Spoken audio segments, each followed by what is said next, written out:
This episode is brought to you by CoolStuffInc.com, the #1 seller of games and gaming accessories.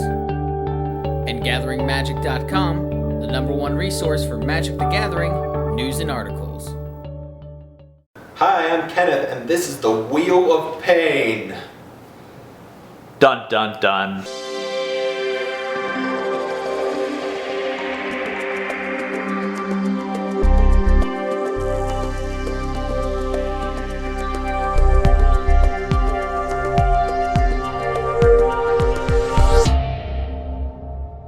Okay, your general. First up, Nin the Pain Artist of the Wheel of Pain. There you go. Then we got some basic lands, some islands, some mountains. And there, basic lands. They're gone. That was fun. Non-basic lands, Tolaria West. This goes and gets, usually it gets Magosi, which is right there. Magosi! This is kind of useless, but I use it anyway. Here's Magosi. Here we go. We got some artifact land. And taps for red. You want some artifact lands because Trinket Mage can get them. And I play a few Metalcraft cards. And there's the blue artifact land too. It's cool. Dual land, Shivan Reef, classic pain land, blue-red, cool. Steam Vents, same thing. Izzet Boilerworks, Karoo land from Ravnica Cycle. Scalding Tarn, fetch land. Reflecting Pool, classic, should be in every EDH deck. Vesuva is also a Reflecting Pool. Terramorphic Expanse, and right next to it, Evolving Wilds. Both go get your basic lands. Fix for colors, usually red because this deck lacks it. More artifact land. It's here because it's an artifact. Cool. It's very useful to have uncounterable spells. Boseiju does that. It's worth the 2 life. Temple of the False Gods, also an inclusion in every deck ever. Yeah. Reliquary Tower, I sometimes draw a lot of cards, and sometimes I get Reliquary Tower. That's a good day. When I don't get it, I just discard anyway. Mizzium, this deck can't defend itself, so it depends on this. Transreliquat. I put this in the wrong spot, but it normally becomes an artifact mana producer, and we're going through mana producers like Soul Ring, Thran Dynamo, Basalt Monolith, Darksteel Ingot, now we're into the wheels. Remember, it's the Wheel of Pain. Memory Jar is the first wheel. It wheels. Yay, wheels. Windfall, also a wheel, also very good. Whirlpool Warrior, you play it, it wheels for you only, then you sacrifice it, and it wheels for everyone. I don't know why this is here. Incendiary Command, it wheels, and it does some other stuff, but all you really care about is that it wheels. Molten Psyche, here's a Metalcraft. It's a very common win condition. You play it and you've already wheeled 2 or 3 times that turn, and then you'll copy it. I've done plus side of 100 and some damage to all opponents. And this deck just combos out of your hand, no one knows when it's coming, and then you just say, you win. Wheels! Reforge the Soul. I have never miracled this, but I play it anyway. Dragon Mage, it wheels when you hit. And of course, the Wheel of Fortune. The original, well, not quite original, but very close to original Wheel of Fortune. Winds of Change, very cheap and very good wheel. It doesn't make them discard, it just shuffles, but it's still a wheel and it's still very good. Wheel of Fate, the suspend version of Wheel of Fortune. Now we're looking at some random cards that are just defensive. This kills generals. You always want a Void Stalker in a blue deck. Draining Whelk is a good counter, gets you a creature on the field. I normally don't attack ever, but it's a good creature to block with. Keg of the Tide Star. This sits out there, and you block something with it, and then you get their thing. It is amazing. Izzet Chronarch. This card probably shouldn't be in the deck anymore. It's just a card. It returns a wheel so that you can wheel some more. Here's one of two morphs. I play two because they're both very good and it's part of Pickles. I'll show you Pickles later. Clone. Classic. Use it. Always use Clone. Kills generals. Solemn Simulacrum. Obvious inclusion in every EDH deck. Pithing Needle, great for defensive against any variety of cards. Stuffy Doll, great blocker. It sits there and it annoys your opponent forever and is very hard to deal with. Spin into Myth, it kills generals. It is also very good. Kills generals forever. Ixodron, blue mass removal. I don't care that they got 2/2s. They're useless.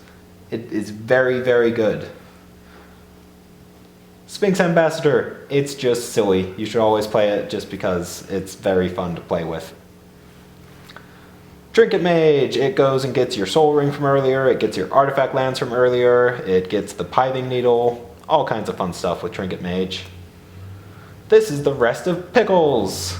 If you play both of the morphs at the same time, you can keep people locked forever, but really just once is usually enough.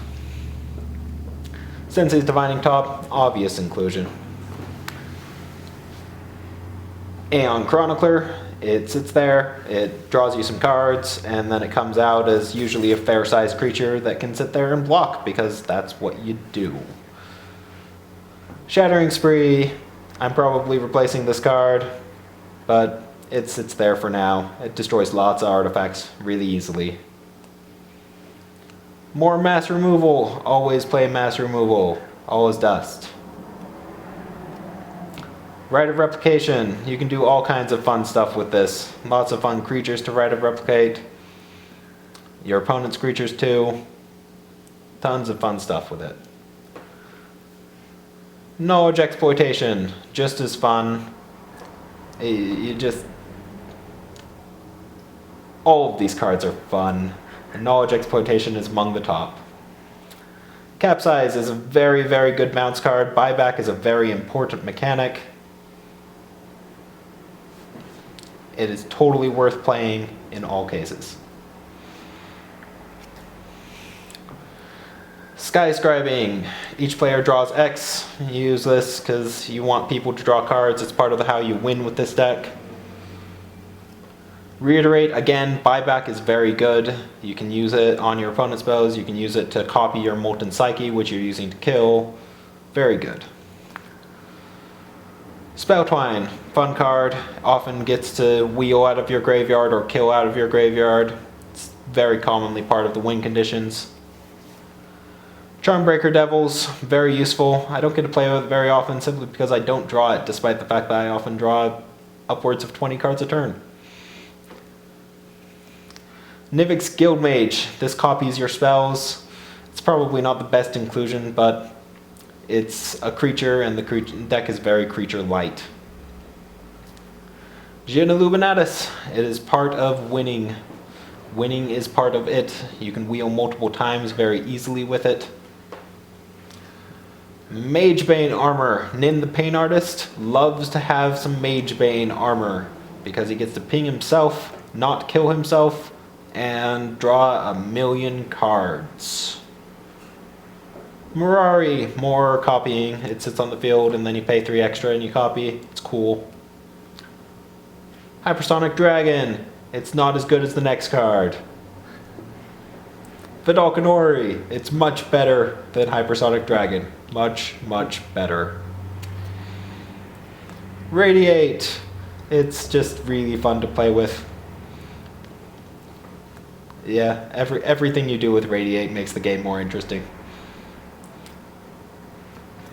Psychosis Crawler. When you wheel and draw 7 cards and each opponent loses 7 life, that's very good. Cyclonic Rift. Just very good in general, but it's also very fun to overload during your turn and then use a wheel, because then they have to discard all of the permanents they had on the battlefield and start over. Mana Flare. I play this because it requires a lot of mana to do some of these combos. Turnabout. One of the best ways to go infinite ever. If you can copy this spell just once while it's on the stack, then you can go infinite via copying again after the first one resolves. Mana Geyser, for games in which your opponents have lots and lots of lands, and specifically games where you have lots and lots of opponents, which this deck excels at. It's very good at not drawing attention until you say, I win.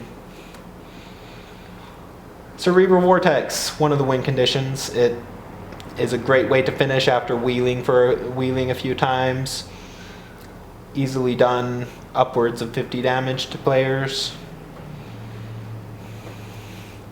Trade Secrets. This is a trap. No one ever does it. But sometimes, or sometime, someone will. This one is also a trap. No one will ever pay for you. Ever. They know what's coming. But I play it anyway. High Tide. Again, like Mana Flare, you need a lot of mana in this deck very often. And Time Stretch. Just a very expensive, very good card. 2 extra turns is very, very good.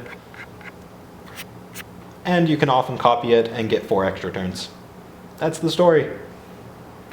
Hey, that was Wheel of Pain. This was CMDR Decks. Please like and subscribe.